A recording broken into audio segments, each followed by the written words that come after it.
Mes amis, bonjour, salut à tous, merci d'être là présent aujourd'hui. Nouvelle vidéo donc ce matin, nouvelle vidéo et nouvelle dynastie royale monarchique. Nous allons parler ce matin des Carolingiens, pardonnez-moi, suite à la fin, au renversement, disons-le, du dernier roi carolingien. Si je me rappelle bien, c'était le roi Childéric III, dit le roi fainéant. Alors ça, j'aime pas trop ces définitions d'historiens. Bon, fainéant, paresseux. Bon, admettons. Alors, chers amis, nous allons bien sûr passer tout d'abord au générique, si vous le voulez bien, n'est-ce pas? Je veux pas. Alors, comment vous dire? Est-ce que je peux le mettre en entier sans avoir à faire. Ah, je peux pas. Bon, d'accord. Il faut que d'abord je partage l'écran. Ouais, il y a quelque chose qui va pas très fort chez moi là. J'ai toujours du mal à faire fonctionner le. Comment dire, hein.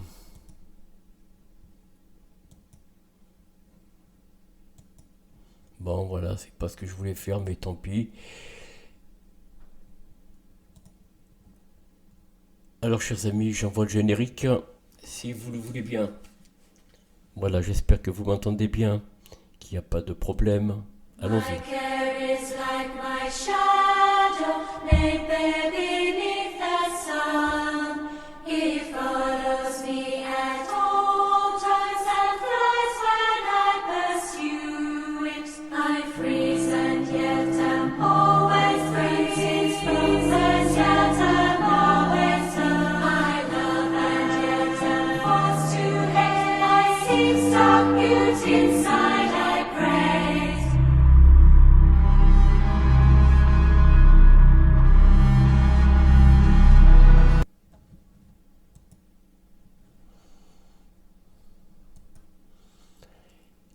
Bon, qu'est-ce qui se passe là? Oh là.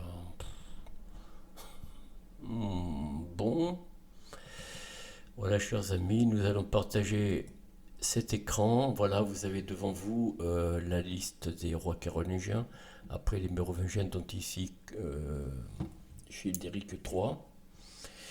Bon, qui a été renversé, mais ça remonte un peu plus loin, ça remonte aux deux derniers rois avant lui, hein. Donc dans ces deux, voilà, à partir de Clotaire IV, Thierry IV, et puis voilà, bien sûr Childéric III, un petit peu comme un peu plus tard dans le temps, vous verrez Louis XIV, Louis XV et Louis XVI. Louis XVI a été un petit peu la victime des dépenses colossales du roi Louis XIV, du roi Louis XV, et bien sûr lui, ben voilà, avec la guerre aux États-Unis, aux Amériques, hein, ça n'a pas arrangé les choses, vous voyez. Bon, mais c'est pas la seule raison pour laquelle Louis XVI a été renversé, mais bon, on en reparlera plus tard quand on sera à ce dernier roi. Alors, nous allons parler de Pépin le Bref ce matin. Qu'est-ce qu'on peut dire de ce roi?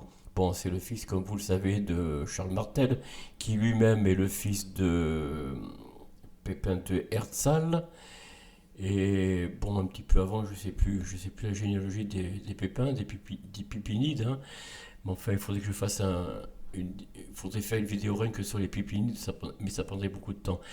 Alors, il devient le maire du palais de Neustrie à la mort de son père, Charles Martel, donc en 1641. Ah, j'ai oublié de vous dire, excusez, pardonnez-moi, n'oubliez pas de vous abonnez-vous, partagez cette vidéo, mettez-moi un pouce. Ensuite, bah écoutez, faites-moi des commentaires parce que je n'en vois pas beaucoup, hein. Je vois pas beaucoup de commentaires. Vous avez les doigts fragiles peut-être, vous êtes, je sais pas, vous avez des doigts, comment dire, frigorifiés par le froid, bon c'est possible.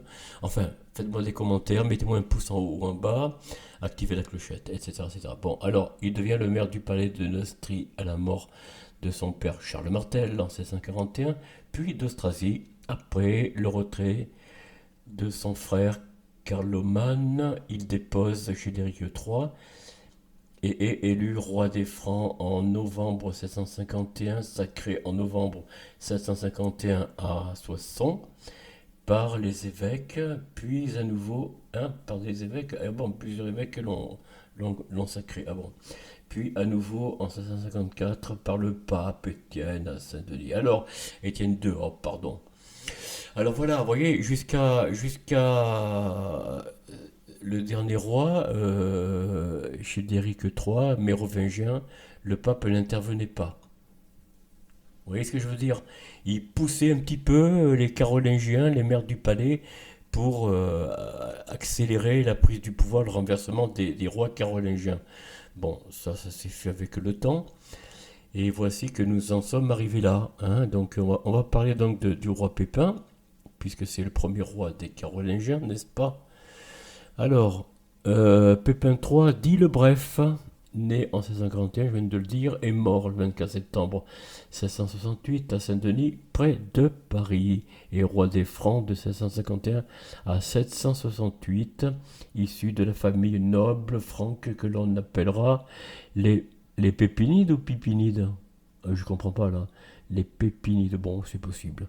Mère du palais, de père en fils, oui, voilà, et véritable détenteur du pouvoir sous les derniers, voilà, sous les derniers mérovingiens, bien sûr. Il sera le seul maire du palais à s'être proclamé roi en renvoyant au monastère le dernier roi mérovingien, Childéric III, créant ainsi une dynastie, les Carolingiens. Il est le fils de Charles Martel et le père de Charlemagne, voilà. Bon, il faut regarder un petit peu l'insigne, c'est horrible, hein. Enfin bon. Childéric III, voilà, on vient de le voir.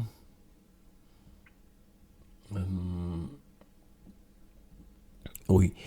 Alors, on va faire d'abord on va voir ces titres, comment dire, le portrait, si j'ose dire, hein. Donc, en novembre, de novembre 1751 au 24 septembre 1768, il règne donc sur les Francs, bien sûr.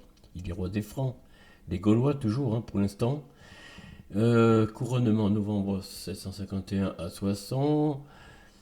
Bon, je tourne un peu le micro, comme ça peut-être vous m'entendrez mieux, je ne sais pas. 28 juillet 754 à Saint-Denis par le pape Étienne II, je venais de le dire, hein. Prédécesseur Childéric III, successeur Charlemagne et Carloman Ier. Ah bon?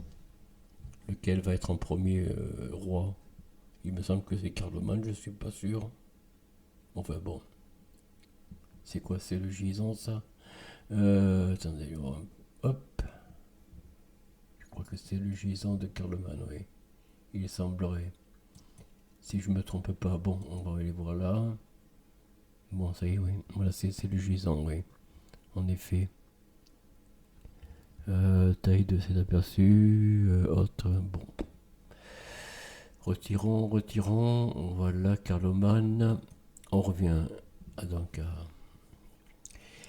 alors, couronnement, on l'a dit. Prédécesseur, on l'a dit aussi. Alors, maire du palais de Neustrie de 1641 à novembre 1651, combien? 10 ans? Oui, quand même, hein. Prédécesseur Charles Martel, 688, mort en 741. Succession, disparition de la fonction. Oui, maire de palais, après ça n'existe plus sous les Carolingiens. Ah. Ensuite, la biographie, hop là, titre complet, donc maire de palais de Neustrie 741-751, roi des Francs 751-768, dynastie carolingien. Voilà, bon, on l'a dit. Date de naissance 714, là c'est plus précis par contre, vous voyez, c'est curieux, hein. Lieu de naissance peut-être, ah oui, ça même pas Jupire. C'est où ça, Jupire? Région Wallonne, dans la province de Liège, en Belgique alors. D'accord, Quersy sur Oulan, ils savent même pas. Quersy c'est chez nous, ça c'est dans l'Hexagone. Oui, Noyon, d'accord. Oulan, bah, ça c'est chez nous. Alors date de décès 24 septembre 768, 54 ans. Oui, il n'était pas très âgé, hein. Lieu de décès Saint-Denis, sépulture basilique Saint-Denis. Père Charles Martel, on l'a dit, 688, mort en 741, je me répète, hein. Alors, mère Rotrud de Es- Ro- Rotrud, Crotude ou Crotrude, voilà, bon d'accord, c'est fini, oui. Et la première épouse de Charles Martel. Ah, elle en a eu d'autres. Mère des palais d'Austrasie de Neustrie. Elle est la mère de Pépin le Bref, roi des Francs, et la grand-mère de Charlemagne. Ah, d'accord. Donc, 690 morte en 724. Conjoint Bertrand de Delan. Voilà, Bertrand de Delan, dans le gisant, je pense. Voilà. 720-783. Enfant, Charlemagne. Regardez. C'est bien une couronne de laurier, non? Donc c'est un romain, c'est même pas un franc. Regardez-moi ça. Le visage, le nez, enfin, d'après la gravure, hein. Vous voyez, le visage, c'est plutôt un visage romain, hein. C'est pas un visage, bon, enfin bref. Enfant, Carloman Ier, bon, ça on l'a vu. Gisèle, qui c'est Gisèle? Bon, c'est pas Gisela ou Gisèle. 757-810 est une abbesse. Ah bon? Fille de Pépin le Bref et de son épouse Bertrade de Lan. Elle est sœur de Charlemagne et de Carloman. Bon, très bien. Pépin, Berthe, Rotaïde, Adélaïde. Joli prénom. Religion, catholicisme, bien sûr. Voilà donc la statue de... Ah non, ça c'est Boniface, alors c'est l'évêque qui l'a... Voilà. Bon, en gros, chers amis, voilà, bon, c'est très long, hein, on va un petit peu voir. Alors, d'abord, qu'est-ce qu'on peut dire? Biographie, bon, ça on l'a vu. Mère du Palais avec Carloman. Le partage de l'héritage de Charles Martel, donc, en cette période de décadence de la dynastie. Décadence, hein, ça c'est vous qui le dites, hein. Mérovingienne, les rois légitimes n'ont plus aucune autorité. Oui, ça, bon. Les vrais dirigeants de l'État sont les maires du palais, en particulier lorsqu'il s'agit d'hommes énergiques comme Charles Martel, hein, bien sûr. Vous voyez un petit peu la tournure de l'histoire. Mais ça, il y a aucune preuve contradictoire, alors évidemment, on tient ça comme preuve. Bon, admettons. À sa mort en 1641, sa charge de maire du palais est partagée selon la tradition franque entre ses deux fils. L'aîné, qu'est-ce que c'est que ça? Le texte d'après l'édition de Friedrich Kurz, Annales du Royaume des Francs, Paris, Belles Lettres, d'accord, 2022. Bon. L'aîné Carloman devient maire du palais d'Austrasie et obtient l'Alémanie, donc l'Allemagne, hein. Et la Thuringe, sûrement là aussi, la Thuringe officiellement État libre de Thuringe est un land de la République fédérale d'Allemagne, d'accord. Pépin devient maire du palais de Neustrie et garde la Provence et la Bourgogne. Griffon, qui c'est Griffon, né vers 726, est un prince carolingien, fils de Charles Martel aussi. Bon. Le troisième fils de Charles Martel, né à Swanahilde, né de Swanahilde, pardon, une princesse bavaroise, donc allemande, hein, une épouse bavaroise, voilà, de second rang, n'obtient que quelques comtés. Pépin et Carloman font enfermer Griffon au château de Chèvremont. Chèvremont est un château aujourd'hui en ruine, situé dans la Belgique, d'accord, près de Liège. En 700, bon, je vais rapidement parce que sinon, voilà, le soutien à la réforme de l'Église, ah oui, voilà. Ils entament une réforme de l'Église avec l'aide de l'évêque Boniface de Mayence. C'est ça, oui, Saint Boniface, oui, bien sûr. Bon, ce dernier estimait en effet que le clergé, étant devenu incapable et débauché. Alors, bon, je vais vous expliquer qu'au IVe siècle, Jérôme avait été mandaté par le pape, alors je ne sais pas quel était le pape de l'époque, au 5e siècle, pardon, pour réformer la Bible. Oui, parce que la première Bible, c'était pas du tout ce qu'on vous raconte dans les églises, chers amis croyants. C'est une autre version. Bien sûr, il y a Jésus, les apôtres, il y a Marie-Madeleine, il y a tout ça, bien sûr. Il y a Judas le traître, enfin bon. Mais l'histoire de la Bible d'Égypte, comme on l'appelle, hein, c'était la toute première Bible officielle écrite peu de temps après, je suppose, peut-être même de la vie terrestre de Jean, Saint Jean donc. Alors peut-être que la Bible a pu être écrite sous sa bienveillance, peut-être, hein. Et donc Jésus n'était pas du tout. Bon, faudrait qu'on en parle un jour de ça, de la Bible. D'après ce que j'en sais, il y a des choses que j'ignore beaucoup, il y a beaucoup de choses que j'ignore, mais en tout cas, c'est pas du tout ce que l'on disait. D'ailleurs, pourquoi dans les premiers siècles, les évêques se mariaient? Et depuis la réforme de la Bible devenant la Vulgate, donc au 5e siècle, hein, donc la Bible d'Égypte, ou d'Orient, je ne sais plus d'où exactement, je crois que c'est l'Égypte. Et la Bible Vulgate approuvée par le pape, enfin, en faisant retrancher des choses que Jérôme avait rapportées. Bon, mais il y a des choses qui n'ont pas plu au pape, alors il fallait déchirer des pages, enfin, corriger, quoi. Bon, bref. Alors, il m'est arrivé de trouver parmi des gens qu'ils appellent diacres, des individus plongés dans la débauche. Oh, l'adultère et toutes sortes d'ordures depuis l'adolescence et qui sont devenus parvenus au diaconat et qui, une fois diacres, ont 4, 5 ou plusieurs concubines la nuit dans leur lit. Oh, les vilains. Enfin bon, c'est pas très beau, hein. Enfin bon. Alors les conciles, assemblées du clergé, au cours desquels étaient prises des décisions d'ordre disciplinaire ou théologique, n'étaient plus réunies depuis longtemps. D'autre part, l'église franque se plaint d'avoir été spoliée par Charles Martel. Ah, et voilà, et oui, bien sûr, bah voilà, voilà, voyez que c'est pas du tout ce que l'on dit, ce que l'on vous raconte. Ce n'est pas les mérovingiens qui ont spolié l'Église ou les diacres de cette époque. Ce n'est pas voilà.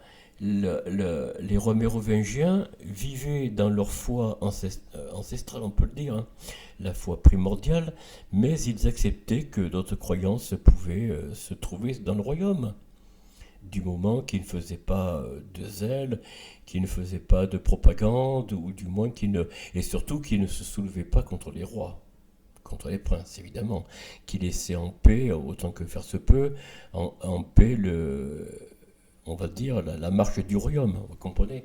Sous les Carolingiens, il en va tout autre.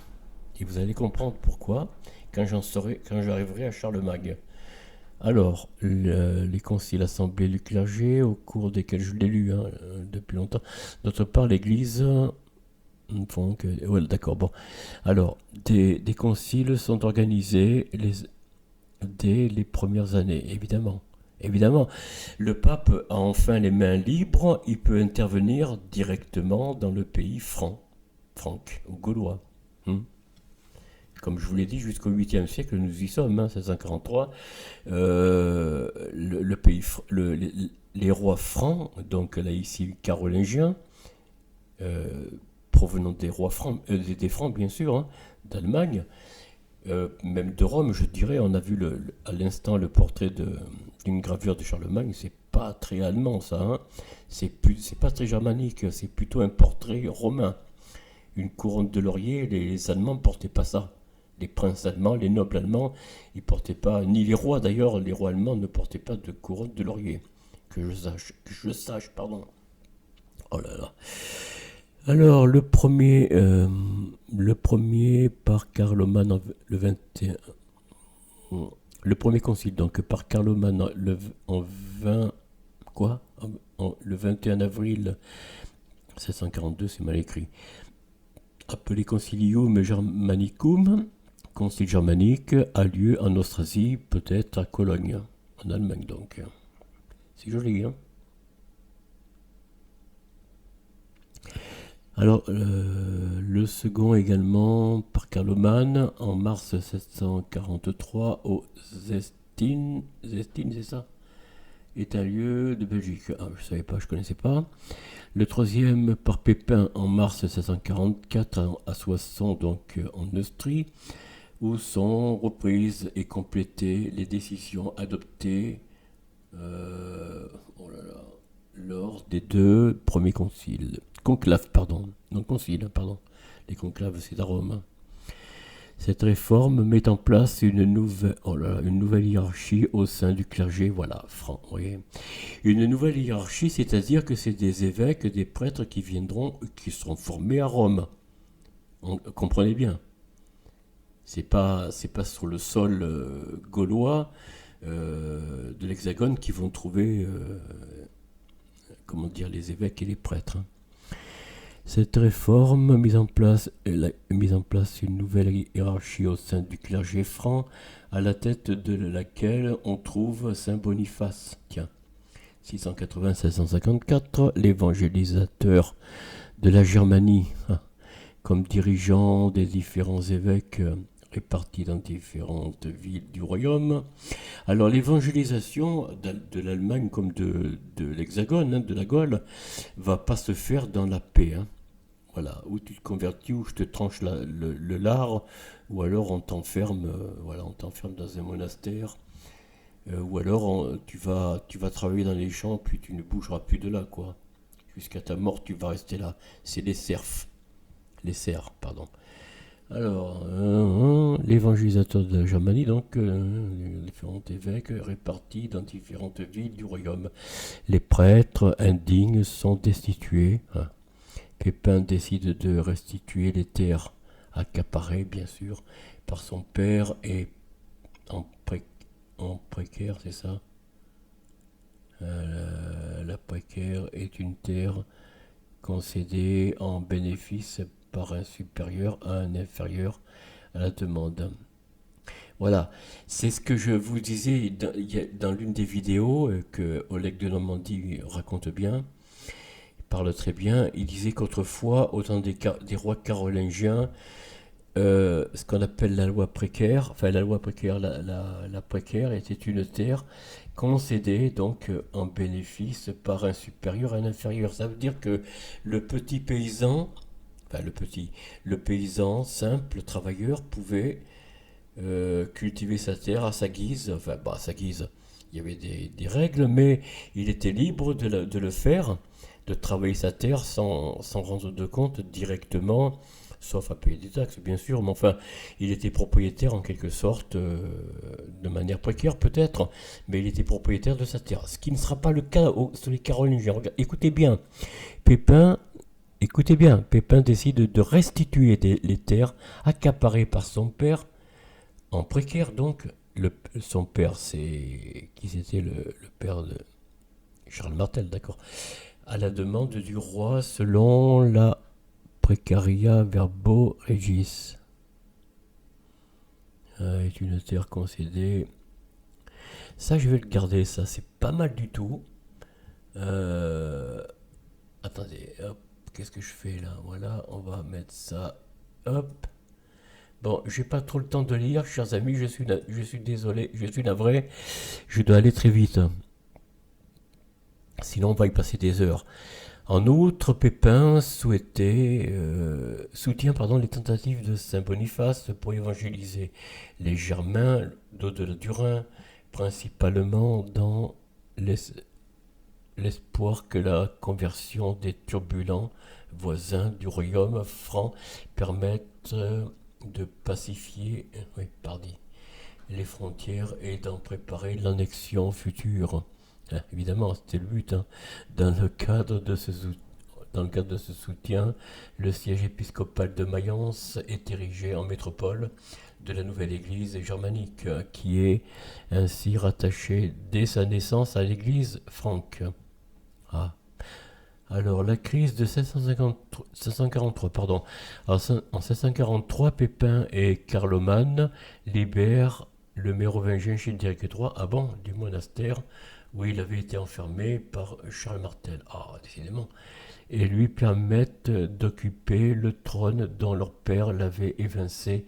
Ah, son retour est motivé par la coalition formée par Griffon, le duc Odilon,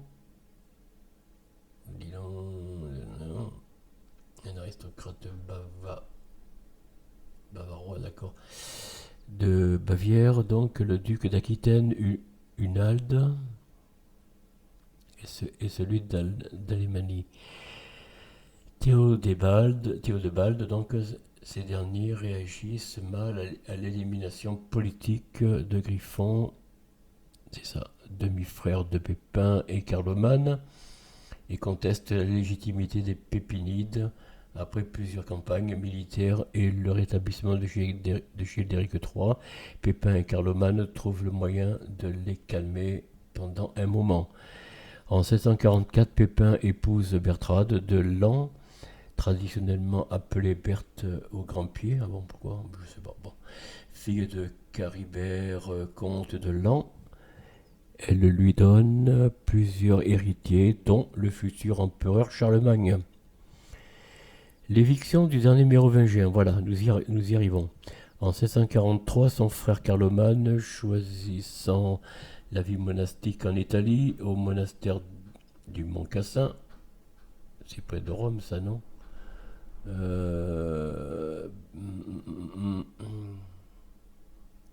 non, non, bon, c'est pas grave. Cède de la mairie d'Austrasie à son fils Drogon, sous la régence de Pépin.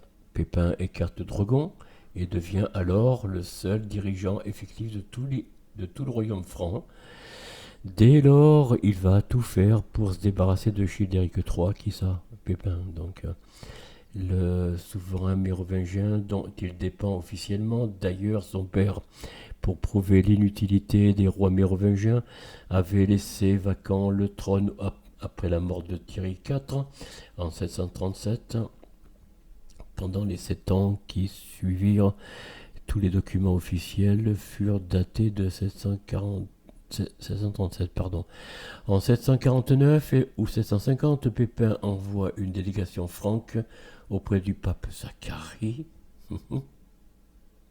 bien sûr, pour lui demander l'autorisation de mettre fin au règne décadent, oui, des Mérovingiens, et donc de prendre, mais je l'ai lu ça, et donc de prendre la couronne à sa place. D'accord, oui, bon, il se répète un peu. Bon, voilà un petit peu le portrait de ce dernier roi mérovingien. Vous voyez dans quel état ils convertissent les gens, que ce soit les princes, que ce soit... Alors, je ne parle pas des petits. Alors là, la règle est encore plus dure, plus difficile. Mais regardez déjà les rois. Vous voyez, le roi Childéric, comment il est traité... Childéric, pardon, III, comment il est traité arrivé au monastère. Ça, c'est peut-être une peinture ou une gravure qui figure dans un des livres de Victor Hugo, je suppose, mais je n'ai pas la certitude. Hein. Ah non, c'est au Beaux-Arts, non. Oui, enfin, ils disent pas l'auteur, comme par hasard. Bon, enfin, on ne sait pas trop. Bref, voilà un petit peu, chers amis, comment étaient traités les rois, vous voyez? Comment on traitait les gens qui n'étaient pas vraiment convertis, ou alors s'ils l'étaient, ils gardaient des règles de la religion d'Odin, et donc il fallait les ramener dans le droit chemin. Comment dire, éventuellement par la force ou la coercition, enfin bon, voilà. Alors, roi des Francs, voilà. Mais si Pépin gagne le titre de roi des Francs, par son pouvoir et sa reconnaissance par le pape Zacharie en 750, oui, il n'en a pas la légitimité divine et la rupture politique avec la dynastie mérovingienne. Ah ben oui, c'est pour ça qu'il faudra mettre la Sainte Ampoule en place. Hein. Enfin, on appelle une nouvelle religieuse. Bon, mérovingienne, politique de la dynastie mérovingienne. en appelle une nouvelle religieuse, celle-là qui doit faire consacrer par l'Église la succession naturelle de père en fils. Cette continuité est assurée par le sacre royal dont l'onction puise son symbole dans celle du baptême de Clovis. Oui, je vous en ai dit deux mots, on va pas revenir dessus. Premier roi franc mérovingien vers 500, onction qui, de ce fait, est devenue le sceau d'une alliance particulière entre l'Église et le roi des Francs. L'onction est également une référence aux anciens rois hébreux, voilà, dans une période alors favorable à l'Ancien Testament, évidemment. Les rois thaumaturges, Paris, bon. Ok. Alors attends, qu'est-ce qu'il dit là? De plus, le droit divin qui confère une sacralité dans la traduction politique est de diriger les peuples que Dieu lui confie selon le dogme catholique au nom de l'Église. Mais cette légitimité a un coût politique, celui de favoriser et d'aider politiquement l'Église. Et évidemment, c'est donnant-donnant.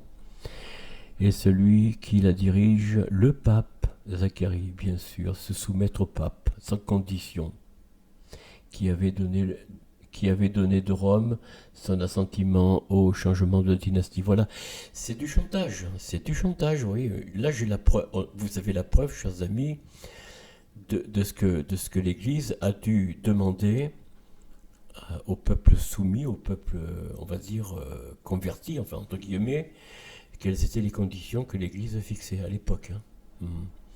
Si tu veux savoir, lecteur, à quelle époque ce petit livre a été composé et achevé à la précieuse louange des martyrs sacrés, tu la trouveras en l'année de l'incarnation du Seigneur, 1667, au temps du très heureux, très pacifique et catholique Pépin, roi des Francs, et Patrice des Romains, évidemment, fils du feu, prince Charles. Alors, vous voyez, les Romains ont été chassés, les Romains de César, ils ont été chassés de la Gaule, mais ils sont revenus d'une autre manière.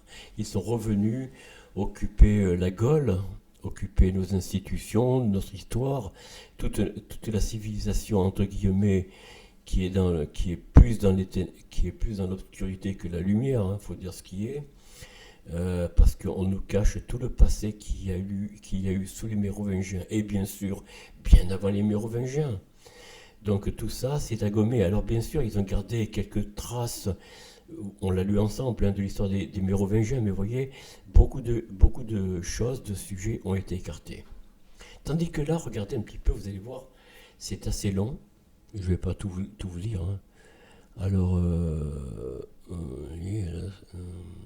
la bienheureuse, attendez, le pape roi des Francs et Patrice des Romains, donc fils du feu, prince Charles, de bienheureuse mémoire, en la 16e année de son règne, très heureux au nom de Dieu, 5e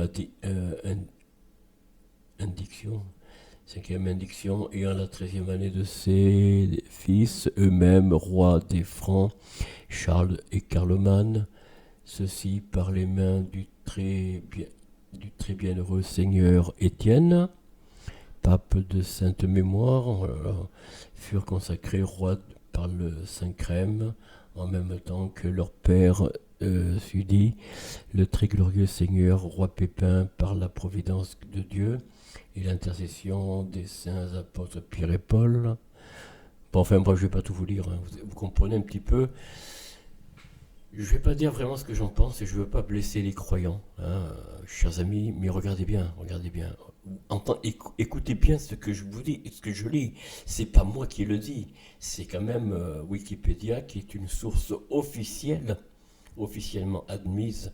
Bien sûr, l'Église n'a plus la primauté, les privilèges qu'ils avaient, mais il y a quand même, voyez-vous, il y a quand même encore ces réminiscences, mais il y a des choses qui sortent un peu quand même, qu'on arrive à mieux comprendre avec le temps, que la Gaule, ou plutôt si vous préférez l'Hexagone, a été soumis de force.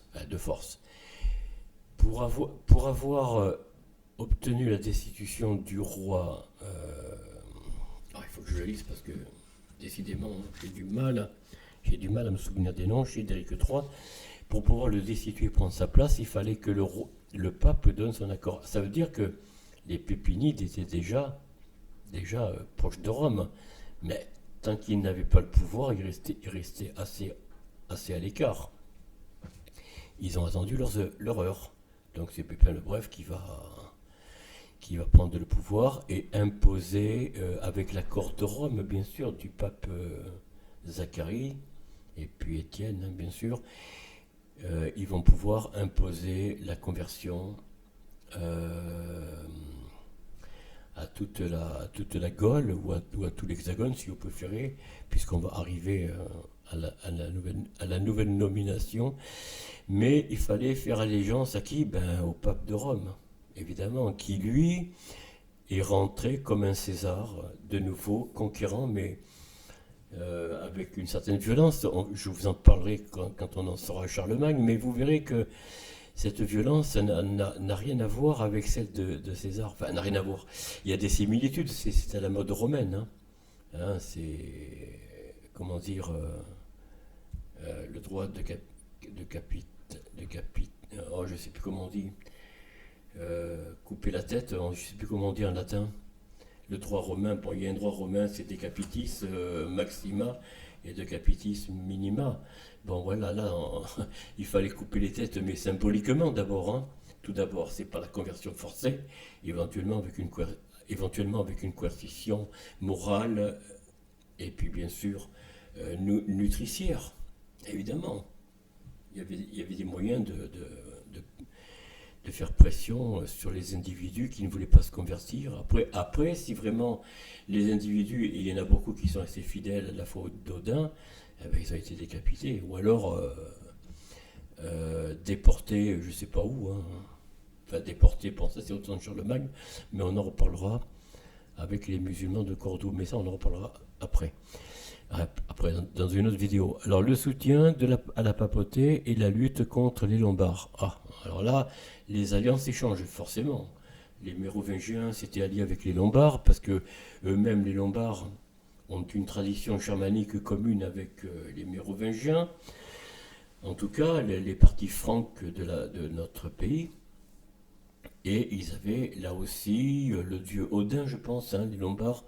Bon, mais ça, c'est... Voilà. Alors, les conséquences de querelle des images qui se poursuit avec l'empereur d'Orient, Constantin V, pousse la papauté à s'allier au roi des Francs, le nouveau pape, donc Étienne II, voilà, successeur de Zacharie, mort en 752, vient en personne demander à Pépin son aide militaire contre les Lombards. Et le roi Estuf, il faut que je retienne le nom,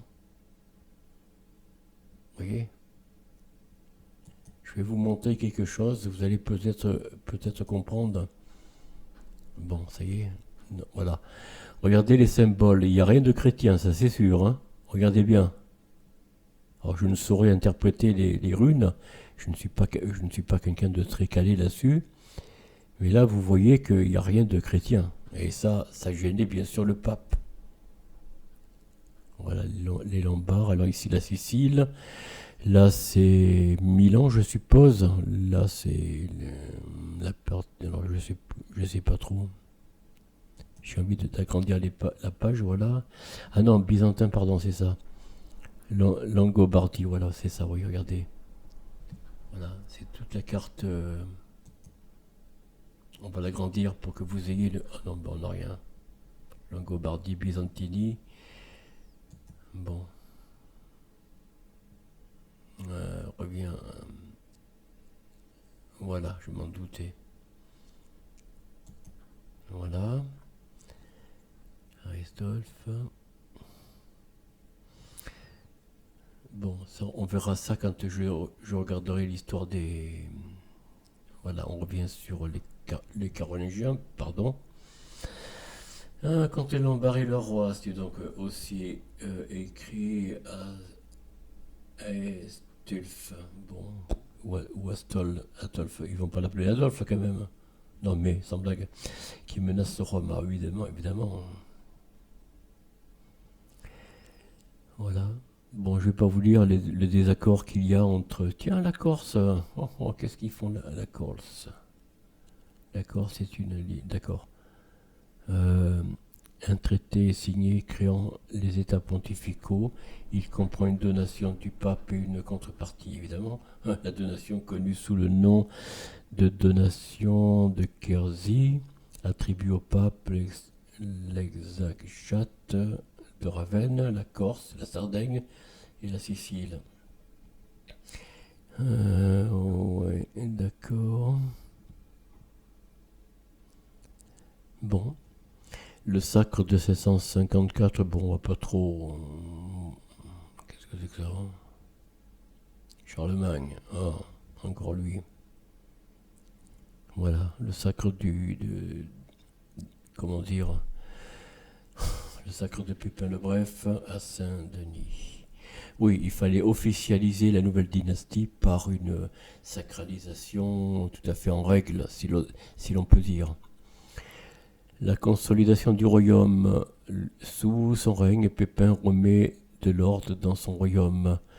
Avec les grands seigneurs, il étend les rapports vassaliques par des serments de fidélité. Il travaille à chasser, bien sûr, définitivement les Arabes de la Septimanie, province méridionale du royaume franc, tâche achevée Ah oui, d'accord, oui, l'islam commençait à monter, oui, en 759, avec la prise de Narbonne.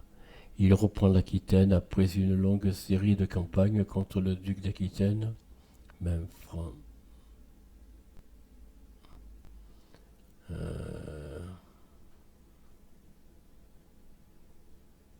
Oui. Alors, Denier, de Lyon, sous Pépin, le Bref. Les deniers, vous voyez, là l'argent commence à venir. Hein. Alors là, il devient. Enfin, la monnaie existait déjà sous les mérovingiens, mais ça restait au niveau des princes, du roi, enfin voilà, de la cour, du palais peut-être aussi, mais pas du petit peuple. Généralement, le petit peuple, il troquait, tandis que là, sous les carolingiens, l'argent va commencer à se répandre. Mais là, ils n'en parlent pas, bien sûr. Bon. Alors, mort de Pépin. Ah. Pépin tombé malade à Sainte, oui, pardon. Sainte est une commune du sud-ouest de l'Hexagone, située dans le département de la Charente-Maritime. D'accord. Décide de se rendre à Saint-Denis en passant d'abord par Poitiers, puis par Tours. Arrivé à Saint-Denis, il convoque les grands du royaume et leur fait approuver un partage de celui-ci. Il meurt d'hydropisie. C'est quoi ça, hydropisie? C'est un terme médical historique employé pour désigner tout épanchement de sérosité dans une cavité naturelle du corps ou entre les éléments du tissu conjonctif. Bon. Peu de temps après, le 24 septembre 1668, à l'abbaye de Saint-Denis, après avoir partagé, bon voilà, voilà ici les gisants de Pépin et de voilà, oui.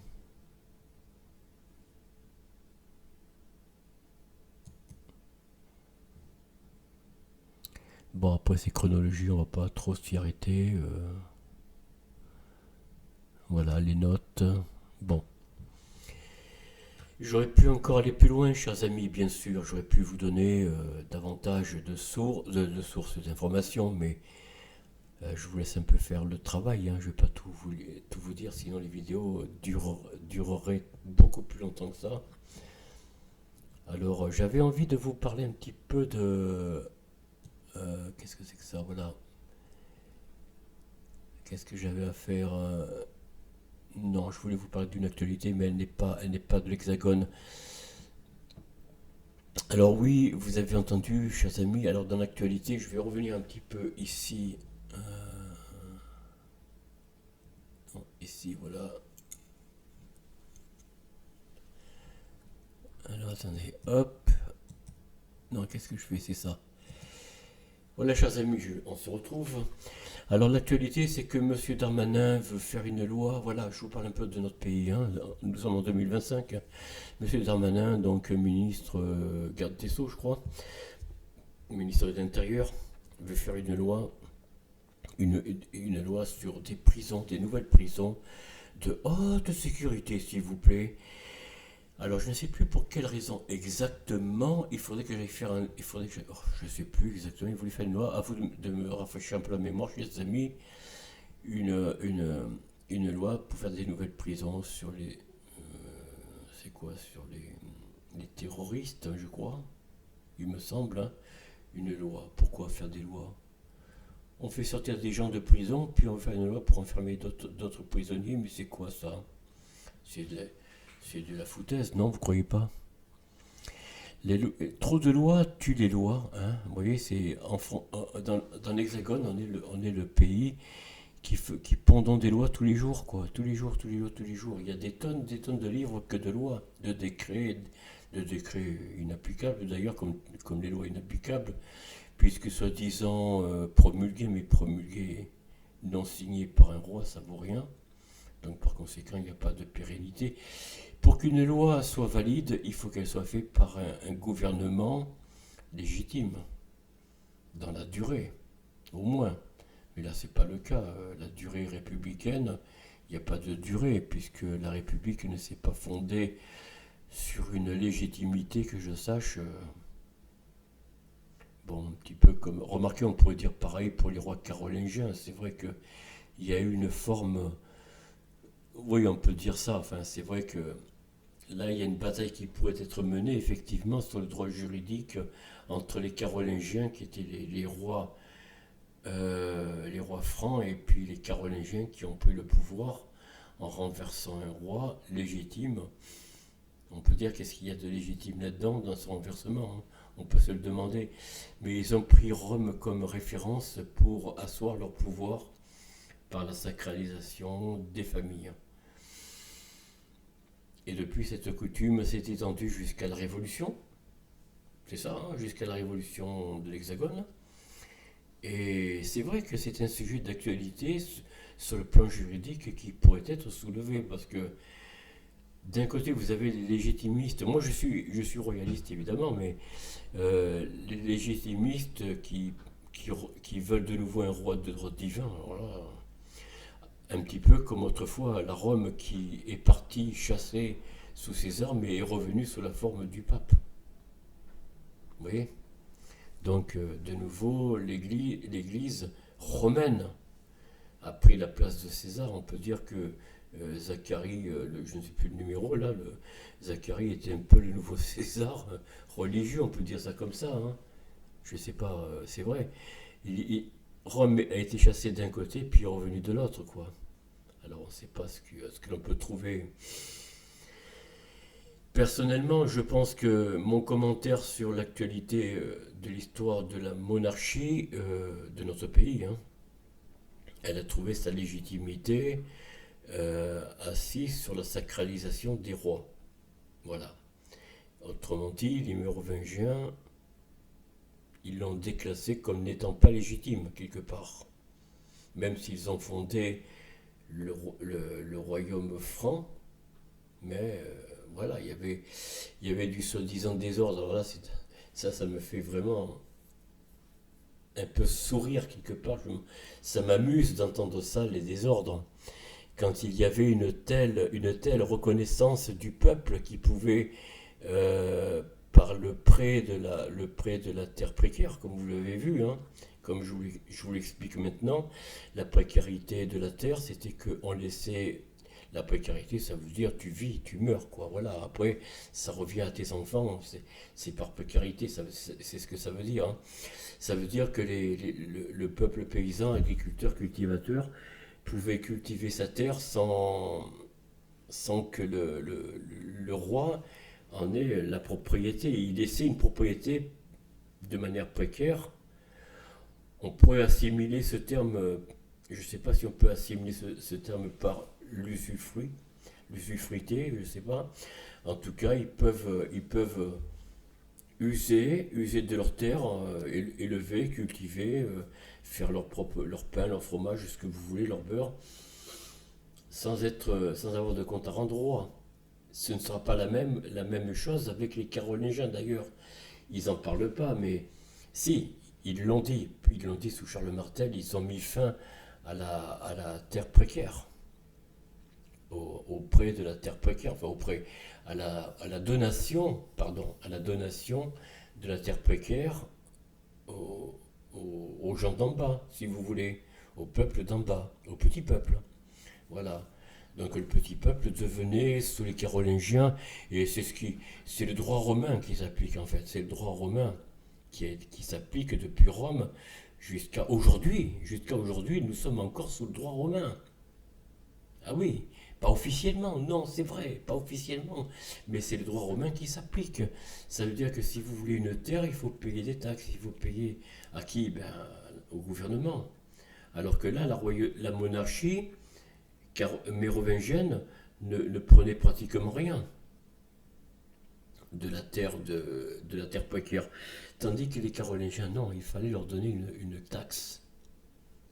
Donc ils ont repris les terres, ils ont déchiré les accords de terres précaires pour pouvoir dire aux paysans, d'accord, vous voulez cultiver, pas de problème, vous continuez, vous poursuivez votre travail, mais vous donnerez une partie au seigneur, une partie au royaume, ainsi de suite.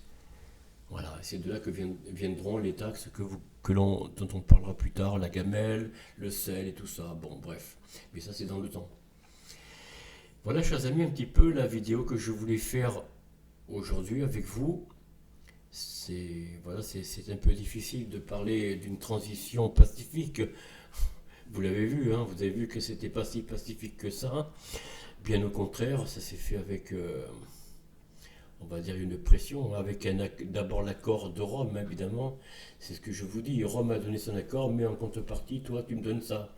Moi, je te donne mon accord en tant que souverain pontife, en tant que pape, mais toi, tu me donnes ça. Tu me donnes obéissance et allégeance. Et c'est ce que feront les rois jusqu'à Louis XVI. Hein. C'est ce qu'ils feront, allégeance à Rome. Sauf que quelques-uns se sont soulevés. Quand même, dans l'histoire des rois, notamment Philippe le Bel, hein, on en reparlera, il s'est soulevé contre les évêques de l'Hexagone et je crois même du pape.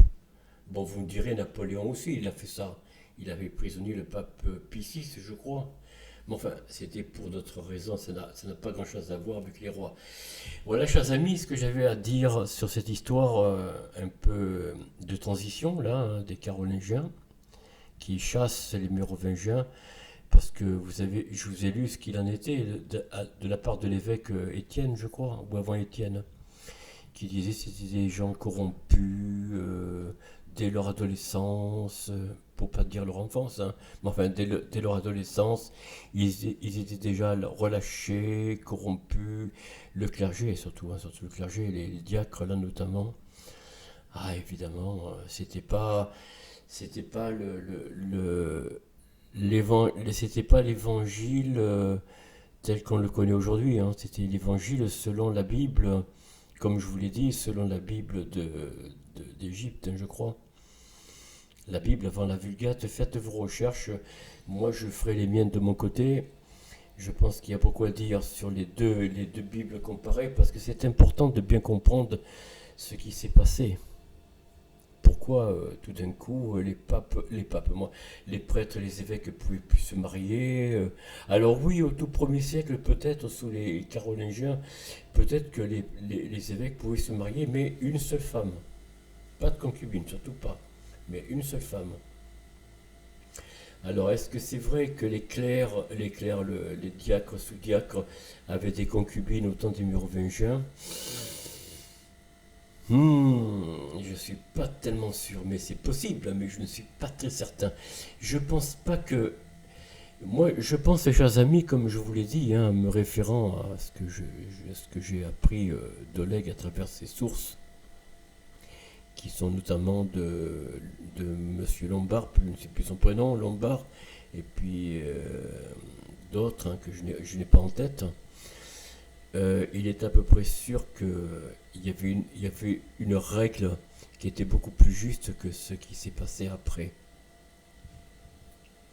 Voilà mes amis, nous allons arrêter là. Je ne vais pas continuer à bavarder pour, comment dire, hein. Alors qu'est-ce qui se passe là? Ah, il y a un problème. Ah bon? Il y a quelque chose qui va... Ah oui, c'est que voilà, il faut trouver l'autre page. Voilà. Chers amis, nous arrêtons là. Je vous ai mis... Je me suis effacé, mais... Attendez. Voilà. Voilà. Alors je vous dis à très bientôt, chers amis. Soyez heureux en famille. Soyez heureux, bien sûr, avec vos proches, vos amis. Aussi, c'est un peu vos proches. Peut-être pas si près de vous par le sang. Bien sûr que ce sont la famille. La famille d'abord, évidemment. Les amis, puis bien sûr vos collègues, camarades de travail. Peut-être avez-vous des camarades déjà, des gens avec qui vous entendez mieux. Voilà, qui peut-être seront de même vos amis, ou ils le sont déjà, peut-être. Et on se dit à très bientôt. Au revoir.